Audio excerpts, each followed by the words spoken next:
നമ്മൾ കയറിയപ്പോഴത്തേക്ക് ഇതേ ആടിനെ കാണാൻ പറ്റി കേട്ടോ. ജസ്റ്റ് കയറിയുള്ളൂ, നേരത്തേക്കും ആട് വരുന്നുണ്ട് കേട്ടോ. പിള്ളേരൊക്കെ ഉണ്ടെങ്കിൽ പിള്ളേരൊന്നും ആടിൻ്റെ അടുത്ത് വിടലില്ല. ഇവിടെ നമ്മൾ നദാനും എഡോടൊക്കെ ആണെങ്കിലും നടന്നു പോയിക്കൊണ്ടിരിക്കുകയാണ്.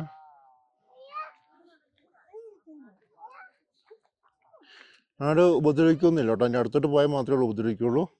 ഇങ്ങനെ നടന്നു പോകും കേട്ടോ. ഇതാണ് നമ്മുടെ വരയാട്.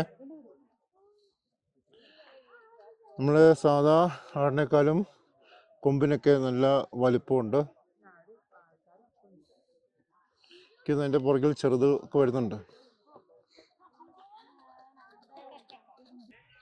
നമ്മൾ നേരത്തെ റോഡിൽ നിന്ന് കണ്ട മലയാട്ടോ ഇത്. ആ വലിയ പാറ നിൽക്കുന്നത്. ഇവിടെ നിന്ന് താഴോട്ട് നോക്കി, എന്നാ രസം നോക്കി. വളരെ ഭംഗിയാട്ടോ. ആ ഒരു മല നിൽക്കുന്ന കാണാൻ നല്ല രസമുണ്ട്. ഇനി ഇത് മൊത്തം ചുറ്റി കയറണം കേട്ടോ. അപ്പോൾ അടുത്ത വീഡിയോ കാണാവേ.